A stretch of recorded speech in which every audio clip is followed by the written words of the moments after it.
Hey everybody, welcome back to New Jang City, where I have some small updates, some small progress to show you. Compared to last time when I had just massive amounts of infrastructure changes, this time not quite so much. I've mostly turned my attention back over to this area of the world, and I started putting in the type of design of water that I like to use, just to be consistent with what's across the void over here, just doing it the exact same way.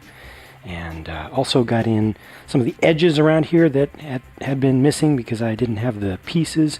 Previously I had gotten in a bricklink haul some time ago that had some of the extra pieces, just to get some texture in there, and that doesn't go around the back edge just because that's a little bit thicker in how it's built up, and I'll eventually swap that out maybe.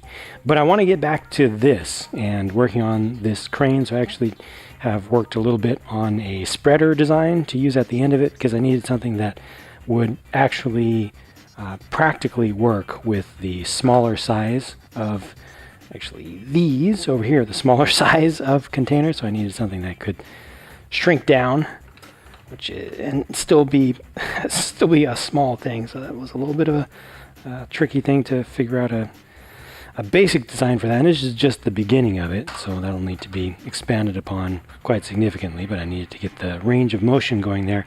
But while I was working over here in this area, really in the city itself, I also finally trimmed out the base plates around the edges, so that's all the correct dimensions now. I don't have one that's sticking out over here. I don't have ones that are overlapping on top and all that. So that's just an improvement, just moving things forward a little bit. Did a lot of cleanup as well under the tables of stuff that was still kind of left over from the massive move of everything around. I've also ordered the full set of lights that I'm going to be using all the way under the entire table, including all under there, and they will be in separate zones, so I'll be able to light the Nexonites area behind its barrier, or for where we are now, in front of its barrier, separately with a separate set of lighting conditions from the Melonby district back there, and everything will be able to be done differently as needed.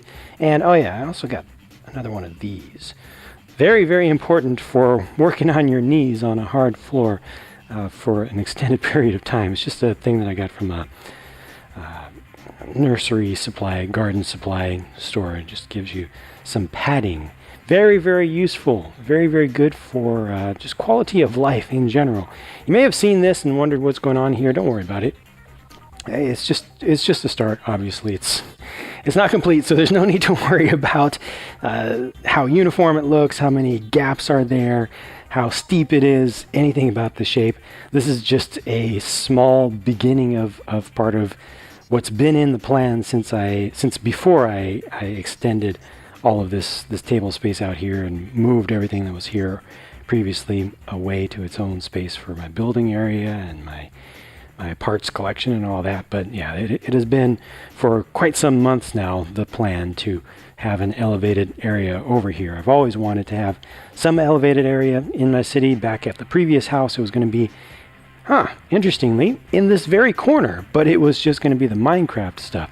It was going to have kind of a mountain back there, and then Minecraft stuff ended up going under the table, became a non-issue. I kind of thought of doing the center over there back when things were much smaller, kind of having a mountain range or a hill range represented in the middle, including part of it that was missing that you just kind of have to imagine a little bit. But the idea would have been that there would have been a rock face back here, and it would have been matched on the other side, and the train, when the passenger train used to go back there, was going to go through a tunnel back there and all. But since I expanded things out as part of the expansion of everything, the elevated area of the world moved over to this corner, kind of back to this corner, which is good. And that's just going to help a bunch of things out. But like I said, don't worry about it now. There's a lot more to be done on that, and it probably won't be very recognizable once it's complete. But that's all. I just wanted to give you a small update. It feels good to have a little bit of room to work in here again, to have things a little bit more settled down, and to be getting back to exactly what I was working on before the major review season hit. So I think it'll be either tomorrow or the day after that my lights will come in. Got a bunch of parts for that, and I'll be able to start installing those. I need to install the barriers under there as well, so you're not able to see things that you shouldn't be seeing right now. And some other little infrastructure related stuff will be going on. But as far as the actual Lego building stuff is concerned, I'm definitely turning my attention back to here. Oh yeah, I also made a few large Bricklink orders. Some of those will take a while to come in, but parts are needed, so I'm going for it. Thanks for watching. I'll talk to you again soon.